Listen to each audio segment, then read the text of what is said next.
Hey everybody, welcome back to RPG Rookies, where we cover Dungeons and Dragons, tabletop role-playing games, dungeon crawlers, and all things fantasy. I am your dungeon minion. You heard right, I said minion, because I'm certainly no master. Today we have another product review, and lately I've been reviewing products from Pathfinder 2nd Edition from Paizo Inc. And last time I covered the massive tome that is the core rulebook. Today I'll be covering a more modest product here, a smaller book, which is the Game Mastery Guide. This is the book for game masters. That's the equivalent of a dungeon master from Dungeons and Dragons. It's the referee, it's the facilitator, the person who runs the game and kind of carries the narrative along with the other players around the table. So let us flip through this book and see what is inside. So we start off with a table of contents, as is customary. And here we have an introduction. It says the focus of every Pathfinder game is the players. Their characters are the stars of the show and appear in every scene that plays out in a game. But what about those scenes? What stories are being told? What old legends are being discovered? And what new ones are being forged? Who are the villains, the allies, the traitors, the lovers, the monsters, and the gods? Who runs this world? When you're the game master, that's all up to you. So it's quite a huge task. And here it talks about the role of the game master and how to use this book. Here it says, remember the first rule. The first rule of Pathfinder is that this game is yours. It's all about having a good time, folks. All right, here's some excellent artwork here as we move into chapter 1. It talks about game mastery basics. So here we have running encounters, running exploration, and running downtime. The game of Pathfinder is kind of broken down into those 3 different phases. It talks about educating rules, resolving problems, narrative collaboration, special circumstances, rarity in your game, campaign structure, adventure design, encounter design, and drawing maps. And it specifies the pages where you can find all of that information. Here's a section for general advice. This section covers topics related to running the game. If you want to know how to build specific types of new content, this information can be found throughout chapter 2. But this right here is chapter 1. So here it talks about session 0. Some groups prefer to have everyone create their characters in advance and show up ready to play. However, getting the group together to make characters can be fun. And I absolutely agree. I always play that the characters are made when everybody's in the same room. It's much more enjoyable and you kind of feed off of each other's ideas as you create these characters and they kind of come up together. So I think that's a preferred way. And therefore you have session 0. Having a session 0 lets players share character details, making it easier for their character to have links and relationships with one another before the adventure starts. Absolutely agree. Pacing game sessions talks about stakes and consequences. Okay, here it talks about improvisation, secret checks, hero points, metagaming. Here it talks about running encounters, the speed of play. Looking up rules. One of the primary ways the game slows down is when you or another player needs to look up a rule. For something that isn't too impactful, it's better to just make a ruling on the spot and move. I absolutely agree. Let's not slow down or stop the narrative for something that's very minute and inconsequential. Here it talks about rewinding. It can happen in any mode of play. Complex roles. Here it talks about rolling for initiative. Okay, so lots of basic rules. Here is a section for maps and miniatures. Special battles and movement. And here it talks about social encounters. Not every encounter is going to be a combat. Here we have a section for running exploration, which is the second phase or type of gameplay that's found in Pathfinder here. Scenes within exploration, getting lost, surprise attacks. Here it talks about running downtime, the long-term goals, buying and selling, tasks and events, money during downtime, retraining, And here's a section for educating the rules. It says, as game master, it falls on you to educate the rules. This means you're making judgments and decisions about the rules, especially when their application is unclear. Role-playing games encourage creativity, and however well-crafted and well-tested a set of rules is, players will always find situations that require interpretation and judgment by the game master. So it talks about core principles. It talks about saying yes, but some house rules, because it's always very natural, in particular for RPG, for house rules to be incorporated. You want to make this game yours, which is the first rule of Pathfinder. Resolving problems. Here it talks about total party kills or total party wipeout. That's when all your characters have been killed. Perhaps the most feared of any outcome of a gaming session is a total party kill, a TPK. It can spell the end of an adventure or campaign. In a TPK, every member of the party dies. Think in advance about how comfortable you are with the TPK and discuss valuable insights, not only how you should handle one, but also the implied level of lethality the players expect. It talks here about problematic players. You're going to encounter them every once in a while. You might even know them very well and love them. You've got power imbalances. Here it talks about narrative collaboration, special circumstances, rarity in your game, campaign structure, basic structures, how to link adventures, player goals and how to incorporate them, changing the world. You've got recurring villains here. Rewards, of course, because these people are not going on an adventure for free. Then here it talks about starting the campaign versus ending the campaign. Here it talks about adventure design. And it talks about creating adventures for your players. So basically, this is a section to help GMs, developing GMs, learn how to create their own adventures and not simply depend on already pre-made adventures. Players' motivations are very important. Keeping it varied, theme and feeling. Adventure recipes. Here it talks about styles, different styles that you might incorporate within your adventure design. Here it talks about different threats you might face, or the heroes might face in your adventures. Different motivations and story arcs. NPCs and organizations within your adventure. It talks here about mechanics. And finally here it talks about encounter design. So this is zooming in, more particular, more inside of the world. The macro look would be the adventure design. This is more of a micro look. You're going into it and you're creating different encounters that together make up your adventure. Here we have variety, encounter locations, maps and terrain, inhabitant or intruder. It talks about enemy motivations, dynamic encounters. Here we have treasure by encounter. There's also a section here for social encounters. And then here we have drawing maps. Once you have an idea of the scope and the challenges in your adventure, the next step is to map out your adventure location, whether it's an underground dungeon, a desert ruin, or an undersea coral forest. Okay, and here it gives you a sample map with some key or map symbols here. And that's it for chapter 1. I find it to be very thorough, especially for people who are going to be new to game mastering.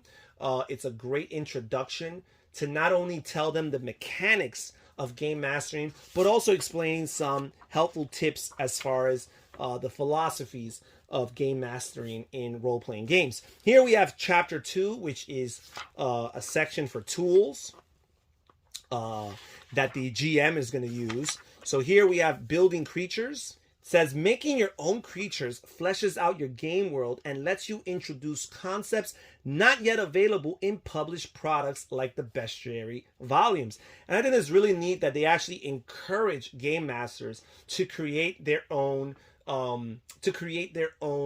creatures. Lots of other role-playing games probably allow for that, but don't necessarily encourage it. This book here goes out of its way as to encouraging you to build your own creatures, telling you how to work through it, develop the concept, understanding and choosing your statistics. Why are you choosing particular numbers, their levels, their alignment, their size and traits, and their ability modifiers. It's kind of like character creation, but from the game master's perspective as they're choosing these PCs and NPCs and trying to create them. Here it talks about languages, skills, items, and armor class. Basically, all the things you would have to factor in for a regular character as you create these new creatures. Here it talks about trait abilities. Here, there's a section for designing NPCs. Not everybody you will encounter in this world is going to be an opponent or an enemy. There's lots of non-player characters that are also neutral in nature. It gives you an idea of different classes that you will use for your different encounters. Here it talks about building hazards. There's lots of dangers and traps that players will encounter throughout the game. And here it talks about actually creating some of your own. Here's a section for simple hazards, complex hazards, and here's a section for building items. Perhaps you can create your own magic and alchemical items, right? Make them from scratch on your own. There's held items, oils, potions, runes, scrolls, shields, staves, structures, talismans, wands, worn items. Here's some item quirks, intelligent items, cursed items, relics. Here's a section with lots of detailed relics, and there are tons of relics here in this section. Here we have a section for artifacts. A globe of utter darkness that consumes all things. Powerful weapons created in antiquity, carrying the hopes of an entire people. We have a bunch of different artifacts, including the renowned deck of many things. The horns of Naraga. Here we have the orb of dragonkind. Okay, the philosopher's extractor. We have Serathiel. Here we have a section for gems and objects, a section for afflictions, including curses and diseases. Here we have a section for drugs, which offer a short-term benefit with harmful side effects and long-term consequences. So it's something you're going to want to think about. Here there's a section for building worlds. As a game master, you control the details of the world your players explore. The Age of Lost Omens campaign setting is a lush world suitable for countless adventures, but you might prefer to adventure in entirely new worlds where every aspect of the setting and story is yours to decide. So it talks here about design approach, the world itself. It talks here about mapping the world. Here it talks about civilization. Here there's a section for religion, cosmology. Here there's a section for nations. From the smallest of city-states to continent-spanning empire, nations define the political landscape of a setting and inform local culture and traditions. So here there is a description of all the things you're looking for when creating a nation. Here are some of the nations of the Lost Omens, including Andoran and Rahadum. Here you have a section for settlements, creating settlements. So it's kind of working its way more micro. It starts from the creating of a world to the creating of nations, and now we're going into settlements. We have different aspects of settlement life. And here's a section for the planes. It says, beyond the world of Galarian and the void of space, beyond it lie the vast plains of existence referred to as the Great Beyond. And here we talk about planar traits. Okay. Planar stat blocks. And it has all these different planes and dimensions that players can utilize. Here we have chapter 3, which is the subsystems. And I think that chapter 2, just like chapter 1, very thorough. It encourages game masters to truly make this system their own, create not only their own adventures, but actually create their own creatures, their own NPCs, create their own worlds with their own nations and cultures and traditions and settlements within. Really cool. how they encourage and kind of walk you through the process of being able to do this. Don't only use their pre-generated world, their pre-created system, but also make it your own and expand beyond that. Now here in chapter 3, we have a section here for subsystems. It talks here about victory points. You'll often find that your games could use a way to track progress towards a goal so that you don't have to just keep everything in your head. This section explains how to build your own subsystems for tracking successful victory points. Many other subsystems through this chapter use this as well, though often by a different name. So that's a really cool way of tracking progress. So here it talks about victory point subsystem structures, obstacles and difficulty classes, setting your scale, running your subsystem, and of course rewards. Here's a section for influence. Instead of victory points, you could run it through influence here. Here's research. When PCs are trying to discover important information while challenged by time limit or other interesting twists, the research subsystem is just the right thing to lend their efforts more urgency and weight. We have chases as a subsystem. Infiltration here.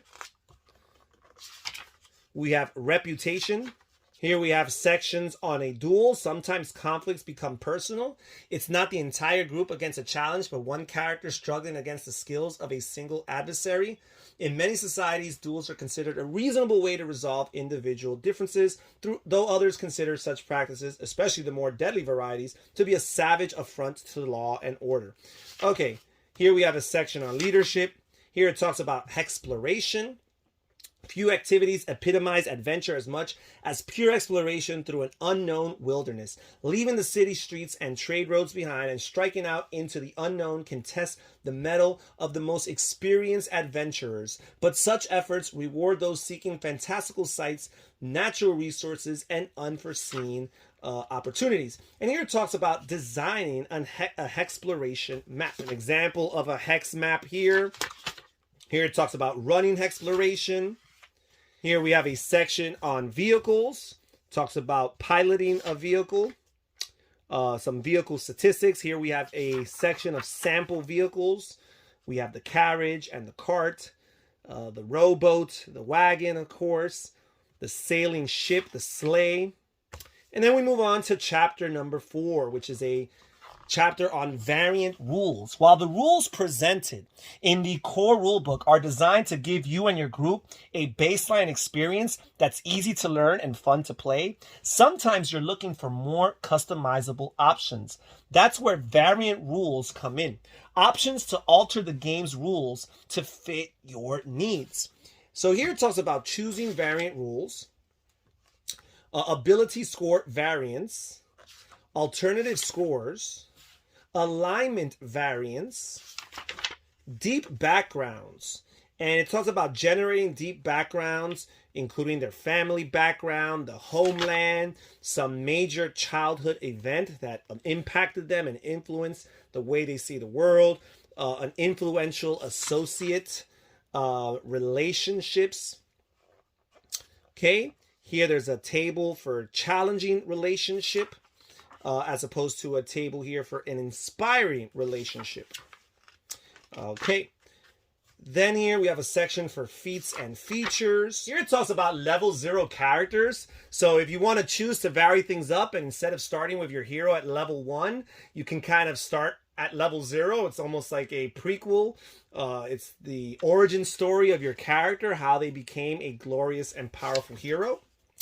Here we have a section for magic item variants, proficiency without level, skill points, stamina.